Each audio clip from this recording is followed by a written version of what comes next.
আসসালামু আলাইকুম। Sky by present school of the ডেতে সকলকে আমন্ত্রণ। আর্লিং হাল্যান্ডের ২টা গোল নিয়ে কথা বলতে চাই। তার আগে একটা বিষয় বলি। আজকে ম্যাচের আগে আমরা একটা ভিডিও করেছিলাম। সেই ভিডিওর শিরোনাম ছিল যে গ্যাব্রিয়েলকে এখন পর্যন্ত ৬ বার গোল দিয়েছেন আর্লিং হাল্যান্ড। সেই সংখ্যাটা কিন্তু ৮ এ গিয়ে পৌঁছালো। অর্থাৎ এখন পর্যন্ত ৮ বার গ্যাব্রিয়েলকে গোল দিলেন আর্লিং হাল্যান্ড।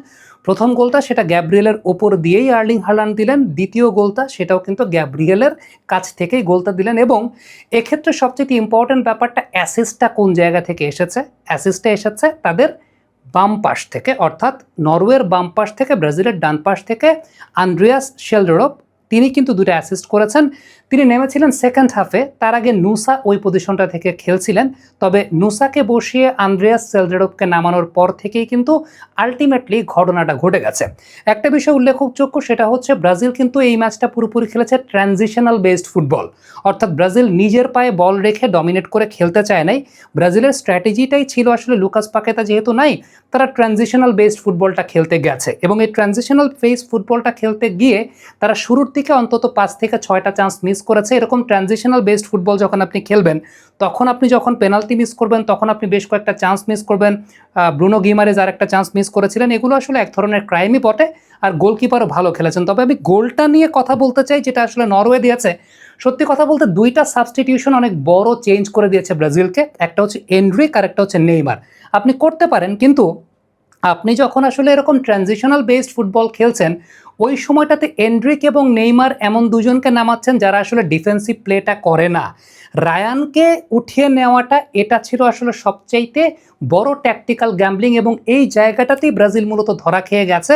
কারণটা হচ্ছে আপনি যখন এইরকম সেটআপে খেলছেন, যখন আপনি এন্ড্রিক এবং নেইমার দুজনকেই নামাচ্ছেন, কিন্তু আপনি খেলা খেলছেন ট্রানজিশনাল প্লে, মানে আপনি ডিফেন্সিভ খেলাটা খেলছেন, আপনি নিজেদের ওই ডমিনেটিং ফুটবলটা খেলছেন না। হ্যাঁ, আপনি এন্ড্রিক আর নেইমারকে নামাতে পারেন, কিন্তু তখন আপনাকে আসলে ডমিনেটিং ফুটবলটা খেলতে হবে, নট ট্রানজিশনাল বেসড।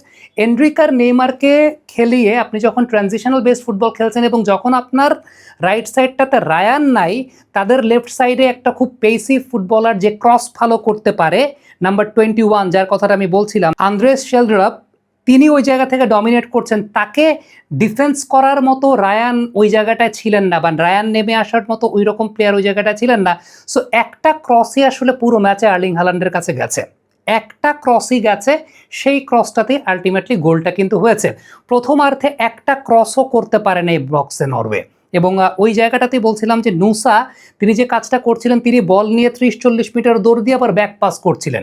ওডেগার্ড আজকে যে খেলাটা খেলেছেন, ওডেগার্ড খুব স্লো বিল্ড আপ করার চেষ্টা করেছেন, খেলাটাকে অনেক স্লো করার চেষ্টা করেছেন এবং এই জায়গাটা কিন্তু নরওয়ের জন্য ফার্স্ট হাফটা আলটিমেটলি আসলে তাদের পায়ে বল ছিল, বাট ব্রাজিল তাদের যে সেট আপটার জায়গাটা ছিল 4-4-2-তে ডিফেন্স করা, ট্রানজিশনে উঠে যাওয়াটা, ব্রাজিল খুব কমফোর্টেবলি সেই জায়গাটা কাজটা করছিল। তবে ওই যে আঞ্চলিকতে যে চেঞ্জটা আসলে করলেন, সেই জায়গাটা ডেফিনেটলি কিছু একটা চিন্তা করে তিনি করেছেন।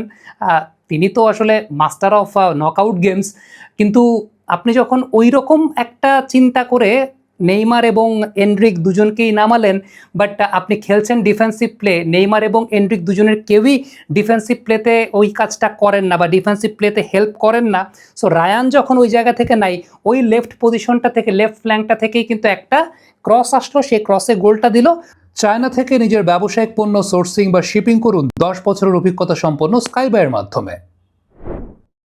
দ্বিতীয়ত যে কাটব্যাকটা করলেন, ওই ভদ্রলোকই কাটব্যাকটা করলেন যার কথা বলছিলাম, নাম্বার 21, এবং তিনি কাটব্যাকটা করার পরে মনে হচ্ছিল আর্লিং হাল্যান্ড দুনিয়ার সময় পেয়েছিলেন। এক কাপ চা খেয়ে, এক কাপ কফি খেয়ে তারপর শট করলেন, মানে মনে হচ্ছিল যে তাকে শুটিং প্র্যাকটিস করানো হচ্ছে। ওইভাবেই গোলটা দিলেন এবং গ্যাব্রিয়েলও সেই জায়গায় ছিলেন, গ্যাব্রিয়েল আটকাতে পারেন নাই। সো আলটিমেটলি আজকে ব্রাজিলের পুরোপুরি আমি ব্যাড লাকি বলবো এই কারণে, কারণ আপনি যখন ট্রানজিশনাল বেসড ফুটবল খেলবেন, তখন যে চান্সগুলো আপনার আসবে, চান্সগুলো আপনাকে নিতে হবে। ব্রাজিল একটা পেনাল্টি মিস করেছে, ব্রুনো গিমারেজ একটা চান্সও মিস করেছেন। ইভেন না গোলকিপারের প্রশংসা করতে হবে, গোলকিপার যেগুলো বল আসলে ঠেকিয়ে দিয়েছেন, একটা বল তো জাস্ট ফিঙ্গার টিপে গিয়ে আলটিমেটলি পারেন নাই। এন্ড্রিক তার প্রথম যে টাচটা ছিল, ভিনি জুনিয়র আমার মনে হয় যে অ্যাসিস্ট অফ দ্য টুর্নামেন্ট হতে পারতো। ভিনি জুনিয়র যেভাবে বলটা বের করে দিয়েছেন, এন্ড্রিক সেই বলটা ফিনিশ করতে পারেন নাই। আপনি যখন এরকম ট্রানজিশনাল ফুটবল খেলবেন, তখন এই চান্সগুলো যদি আপনি ফিনিশ করতে না পারেন, তখন আসলে কিছু করার নাই। আর তারপরের যে ব্যাপারটা সেটা হচ্ছে হালান্ডকে দিয়ে আপনি আসলে 2টা গোল ওই জায়গাটায় করিয়েছেন, মানে এই টাইপের খেলা যখন ট্রানজিশনাল খেলা যখন খেলবেন তখন গ্যাব্রিয়েলের কাছ থেকে মিস্টেক করা যাবে না। আমরা আগেই বলেছিলাম যে গ্যাব্রিয়েল 6 বার হালান্ডের কাছে বিট হয়েছেন, আজকে নিয়ে 8 বার হালান্ডের কাছে বিট হলেন। তবে ওই জায়গাটায় নাম্বার 21 তার কাছ থেকে যখন অ্যাসিস্টগুলো আসলো তাকে ডিফেন্সিভ প্লেতে আটকানোর জন্য, এটা একদম ফ্রম দ্য ভেরি বিগিনিং কথা হচ্ছিল, দানিলো কিন্তু ওই জায়গাটা উইক। সো রায়ান ওই জায়গাটায় কন্ট্রিবিউট করতে পারতেন, বা রায়ান ওই জায়গাটা কন্ট্রিবিউট করছিলেন প্রথমার্ধে। ইভেন আপনি যদি ব্রুনো গিমারেজের কথা চিন্তা করেন, তিনি পেনাল্টি মিস করেছেন, গোল মিস করেছেন, what ever it is, but তিনি যেভাবে ডিফেন্সিভ প্লেতে হেল্প করতে পারেন ওই জায়গাটা কিন্তু আজকে পুরোপুরি মিস করেছে ব্রাজিল সেকেন্ড হাফে। এবং আমি বলবো 2টা চেঞ্জই, যেটা হয়তো বা আনচেলত্তি চিন্তা করেছিলেন যে গোল করার জন্য করেছেন, কিন্তু ওই চিন্তা করেও কিন্তু আসলে ব্রাজিল প্লেয়িং প্যাটার্ন বদলায় নাই, ব্রাজিল ডিফেন্সিভলি খেলেছে। কিন্তু ডিফেন্সিভলি যখন আপনি খেলবেন তখন ওই দুজনকে তো ডিফেন্সিভলি কন্ট্রিবিউট করতে হবে। রায়ানের জায়গাটা পুরোপুরি ওই জায়গাটা ফাঁকা হয়ে গেছিলো, দানিলো উইকলিং, সেটা সবাই জানে। সো আলটিমেটলি এই জায়গাটা ব্রাজিল স্ট্র্যাটেজিক্যালি ধরা খেয়ে গেছে 2টা সাবের কাছে, একটা হচ্ছে এনরিক এবং নেইমার। তারপরও তারা ডিফেন্সিভ প্লে করেছে, এটা হচ্ছে নাম্বার 1 ব্যাপার।